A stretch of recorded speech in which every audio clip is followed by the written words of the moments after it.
गद्य खंड के करवा के व्रत कहानी के महत्वपूर्ण ऑब्जेक्टिव प्रश्नों को जानने के बाद अब बारी है पद्य खंड के हिमालय का संदेश, जो कि राष्ट्र कवि रामधारी सिंह दिनकर द्वारा लिखित है, इनके महत्वपूर्ण ऑब्जेक्टिव प्रश्नों को जानने की। तो चलिए वीडियो को शुरू करते हैं। जैसे कि आप जानते हैं, ये आरबी हिंदी कंपलसरी का जो भी बीए, बीएससी, बीकॉम पार्ट 1 में पढ़ रहे हैं, तिलका मांझी भागलपुर यूनिवर्सिटी से, मुंगेर यूनिवर्सिटी से या किसी अन्य यूनिवर्सिटी से, उन्हीं का सिलेबस के अकॉर्डिंग ये ऑब्जेक्टिव प्रश्न बताया जाता है आप सभी को। तो चलिए प्रश्न को शुरू करते हैं। पद्य खंड के कविता जिसका नाम है हिमालय का संदेश और जिसके रचनाकार है रामधारी सिंह दिनकर। पहला प्रश्न, हिमालय का संदेश किसकी रचना है? तो हिमालय का संदेश राष्ट्रकवि रामधारी सिंह दिनकर की रचना है। दूसरा प्रश्न, राष्ट्रकवि किसे कहा जाता है? तो रामधारी सिंह दिनकर को राष्ट्रकवि कहा जाता है। तीसरा प्रश्न, दिनकर का जन्म कब हुआ? तो दिनकर का जन्म 23 सितंबर 1908 ईस्वी को हुआ था। अगला प्रश्न, दिनकर का जन्म कहाँ हुआ था? तो दिनकर का जन्म 23 सितंबर 1908 ईस्वी को बिहार के बेगूसराय जिले के सिमरिया घाट में हुआ था।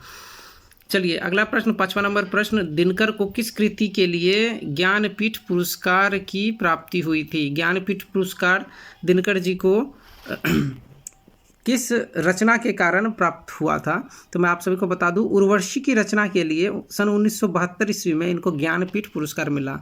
ठीक है, उर्वशी की रचना के लिए 1972 ईस्वी में ज्ञानपीठ पुरस्कार मिला। चलिए छठा क्वेश्चन, उर्वशी किसकी रचना है? तो उर्वशी उर्वशी जो है रामधारी सिंह दिनकर की रचना है। यहाँ जो है तालव्य शो होगा, दंत शो हो गया है, कोई बात नहीं, आप लोग उसको करेक्शन कर लीजिएगा। 7वां प्रश्न, दिनकर ने हिमालय का संदेश कविता में क्या संदेश दिया है? तो दिनकर के अनुसार हिमालय का संदेश कविता में दिनकर ने भारतीय संस्कृति की गौरवमयी गाथा का संदेश दिया है। भारतीय संस्कृति की गौरवमयी गाथा का संदेश दिया है। दिनकर का पूरा नाम क्या है? तो दिनकर का पूरा नाम रामधारी सिंह दिनकर है। चलिए 9वां प्रश्न, दिनकर के अनुसार भारत कैसे भोग का कांक्षी है? तो भारत त्यागपूर्वक भोग का कांक्षी है। ठीक है, दिनकर के अनुसार भारत कैसे भोग का कांक्षी है? तो दिनकर के अनुसार त्यागपूर्वक भोग का कांक्षी है भारत। ठीक है, चलिए 10वां प्रश्न, दिनकर की कौन सी कविता आपके पाठ्य पुस्तक में है?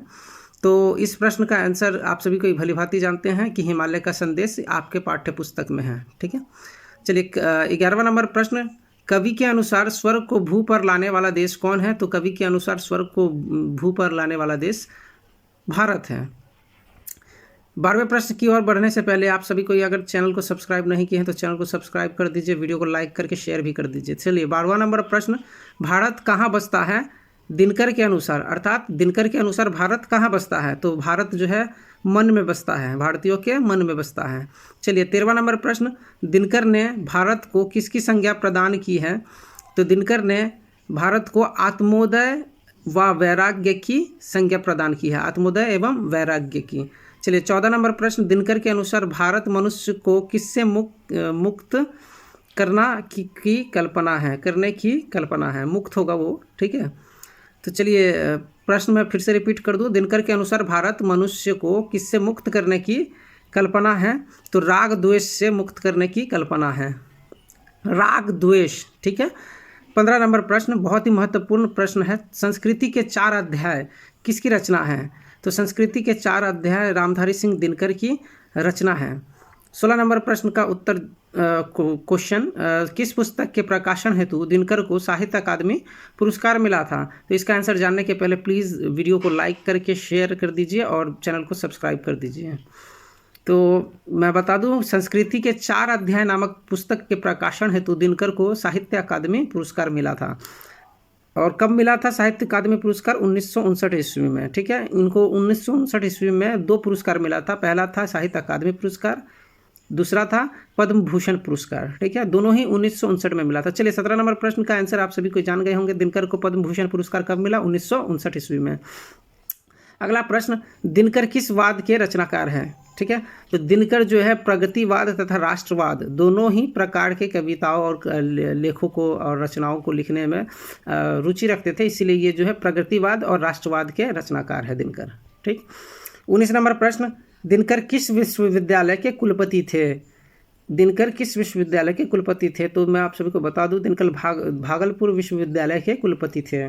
20 नंबर प्रश्न महत्वपूर्ण प्रश्न है आप सभी के लिए, क्योंकि दिनकर की प्रसिद्ध कृतियों में से एक कुरुक्षेत्र भी है, और कुरुक्षेत्र किसकी कृति है? तो रामधारी सिंह दिनकर की कृति है। इस प्रकार से